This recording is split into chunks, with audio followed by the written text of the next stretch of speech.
अस्सलाम वालेकुम। आज एक ख़तरनाक टॉपिक पे हम बात करने वाले हैं और वो है एनओसी।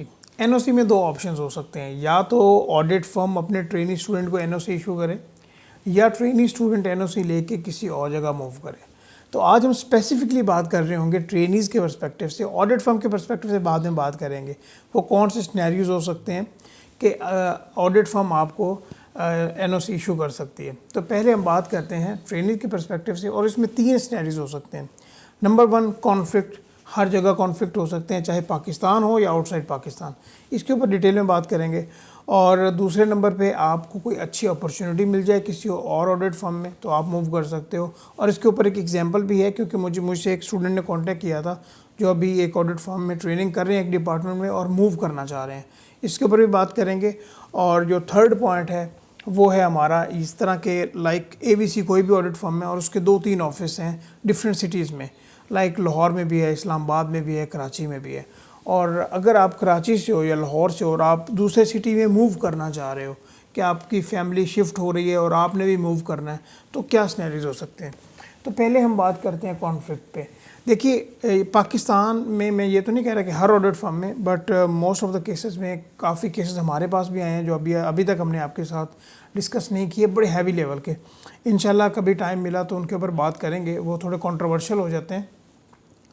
अच्छा, कॉन्फ्लिक्ट इस तरह है कि आप कोई भी आपने काम किया, चाहे आपने गलत भी कर दिया, तो मैनेजर से आपकी बहस हो गई और मैनेजर ने आपको सही ठीक ठाक सुना दी ना, और आपने ये बात अपने ऊपर ली कि यार इससे मेरी जो इज़्ज़त है उसके ऊपर या मेरी रिस्पेक्ट के ऊपर क्वेश्चन मार्क खड़ा होता है और मुझे यहाँ पे काम नहीं करना चाहिए। एक आपकी सेल्फ़ रिस्पेक्ट का यहाँ पे एक पॉइंट आ सकता है, और फिर आप ये डिसीजन कर सकते हो, जो ट्रेनिंग स्टूडेंट जो भी होगा वो डिसीजन ये कर सकता है कि भाई नहीं, इस एटमॉस्फेयर में जहाँ पे इस तरह मुझसे बात होगी। क्योंकि देखिए कि एक प्रोफेशनल माहौल में, एक प्रोफेशनल ऑडिट फर्म में सभी लोग काम करने के लिए आते हैं ना।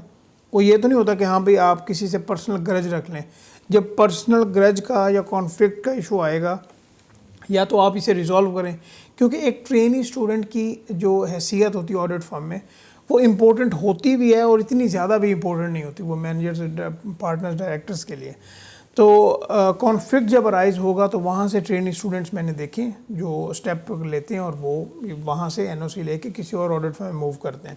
ये बिल्कुल डिफरेंट टॉपिक है कि आगे उनको अपॉर्चुनिटीज़ क्या मिलती हैं। देखिए, जब सेल्फ रिस्पेक्ट की बात आती है तो पॉसिबिलिटी है कि आप किसी ए कैटेगरी की फर्म में हों और बाद में आपको किसी ए कैटेगरी की फर्म में वो अपॉर्चुनिटी ना मिले, तो फिर आपको बी कैटेगरी की फर्म में भी काम करना पड़ सकता है। ये डिफरेंट केस सिनेरियो है। और सेकंड टॉपिक जो है वो है बेटर अपॉर्चुनिटीज़।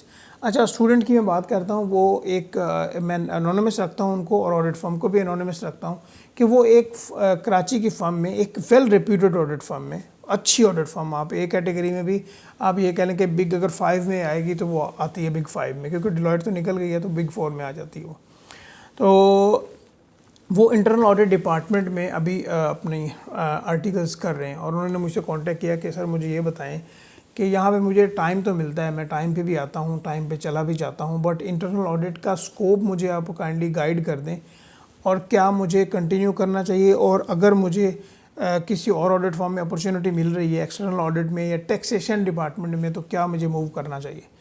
तो ये सिनेरियो आपके साथ भी हो सकता है कि अगर आप किसी इंटरनल ऑडिट डिपार्टमेंट पे या एडवाइजरी डिपार्टमेंट में हैं और आपको एक अच्छी अपॉर्चुनिटी मिल रही है टैक्सेशन में या एक्सटर्नल ऑडिट में, तो क्या आपको मूव करना चाहिए। अच्छा, इसमें अभी ये देखना होगा कि आपका इंटरेस्ट इंटरनल ऑडिट में कितना है, और अगर आपको 3-4 घंटे मिल रहे हैं, लाइक आप 9:30 बजे 10 बजे ऑफिस में आते हो, 6:30-7 बजे तक आप को टाइम मिल जाता है और आप ऑफिस से मूव कर जाते हो, छुट्टी हो जाती है आपको, तो गाइज़ ये आपके लिए बेस्ट केस सिनेरियो है कि ऑडिट फर्म में टाइम निकालना एक बहुत अच्छी बात है। और अगर आप इंटरनल ऑडिट डिपार्टमेंट में रहते हुए प्रोसेसेस को देखते हो, क्योंकि बड़ा डिटेल में आप चीज़ों को देख रहे होते हो।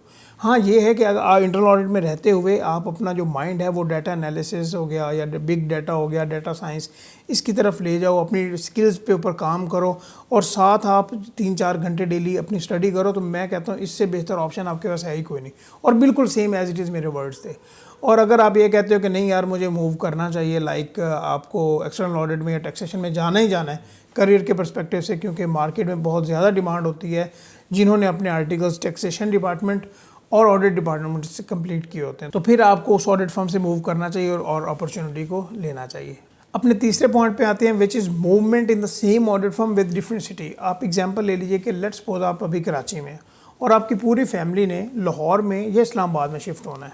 तो देखिए कि आपके पास ऑप्शन अभी कौन सा अवेलेबल है। आप एप्लीकेशन दोगे ऑडिट फर्म में, क्योंकि आपके जो आर्टिकल्स रजिस्टर्ड होते हैं ना, वो पार्टनर के साथ आपकी एफिलिएशन होती है। जो प्रिंसिपल आपके पार्टनर होते हैं ऑडिट फर्म में, अगर 3-4 हैं तो आपके किसी एक पार्टनर के नेम के साथ आपके आर्टिकल्स रजिस्टर्ड होंगे। तो जब आप एक सिटी से दूसरी सिटी में मूव करोगे तो ये पॉसिबिलिटी हो सकती है कि आपको एनओसी लेके उसके दूसरे ऑफिस में आना पड़े, या आपकी एफिलिएशन उसी पार्टनर के साथ रहे, बट सिर्फ आप ट्रेनिंग जो है वो आप दूसरे सिटी में आके उसी ऑडिट फर्म के किसी डिपार्टमेंट में भी आप आके कर रहे हो। और ये मैंने देखा था ड्यूरिंग माई आर्टिकल्स, एक हमारे सीनियर थे जो कराची से बिलोंग करते थे और वो लाहौर में आए थे और उन्होंने सिर्फ एप्लीकेशन दी थी और वो लाहौर में उनके आर्टिकल्स हो गए थे। गाइस, एक ट्रेनिंग स्टूडेंट के पास ये 3 सिनेरियोज हो सकते हैं जिसकी बेसिस पे वो ऑडिट फर्म से एनओसी लेके, चाहे वो किसी दूसरी ऑडिट फर्म में मूव करे, कोई कॉन्फ्लिक्ट आ जाए तो फिर वो देख ले उसके पास क्या ऑप्शंस अवेलेबल हैं, या अगर वो कहीं से किसी दूसरे सिटी से मूव करके किसी और सिटी में जाना चाह रहे हैं तो उनके पास ये ऑप्शंस अवेलेबल हैं। एक बात आपने ख़ास ख्याल रखना है कि जब आप किसी एक कैटेगरी की फर्म में हो और वहाँ से आप एनओसी लेते हो और आपको लगता है कि मेरा बिग 4 में हो जाएगा, तो ये इतना इजी नहीं होगा। ये मैं आपको पहले बता दूँ, ये तकरीबन नामुमकिन के बराबर है। इसके लिए बहुत ही हैवी जो है ना आपको रीज़न आपके पास होनी चाहिए कि क्यों मैं उस ऑडिट फर्म से एनओसी लेके तो अगली फर्म में मूव कर रहा हूँ। वो कहीं पे भी जाएंगे आपसे ये रीज़न ज़रूर डिमांड करेंगे और इसमें रेफरेंस का बहुत ज़्यादा रोल होगा, ये आपने ख़ास ख्याल रखना है। तो ये आज की वीडियो थी। अगर आपको ये अच्छी लगे तो इसको लाइक कीजिएगा, अपने फेलोज़ के साथ शेयर भी कीजिएगा और हमें बताइएगा कि अगर आप ये हमें बताएंगे तो इंशाल्लाह हम ऑडिट के पर्सपेक्टिव से, ऑडिट फर्म के पर्सपेक्टिव से आपको बताएंगे कि कौन से सिनेरियोज हो सकते हैं जिसमें आपको फर्म एनओसी इशू कर सकती है और इसमें ICAP का क्या रोल होता है। ठीक है, तो इंशाल्लाह नेक्स्ट वीडियो में मिलते हैं, तब तक के लिए अल्लाह हाफ़िज़। Don't let your dreams be dreams. Yesterday you said tomorrow, so just do it! Make your dreams come true! Just do it!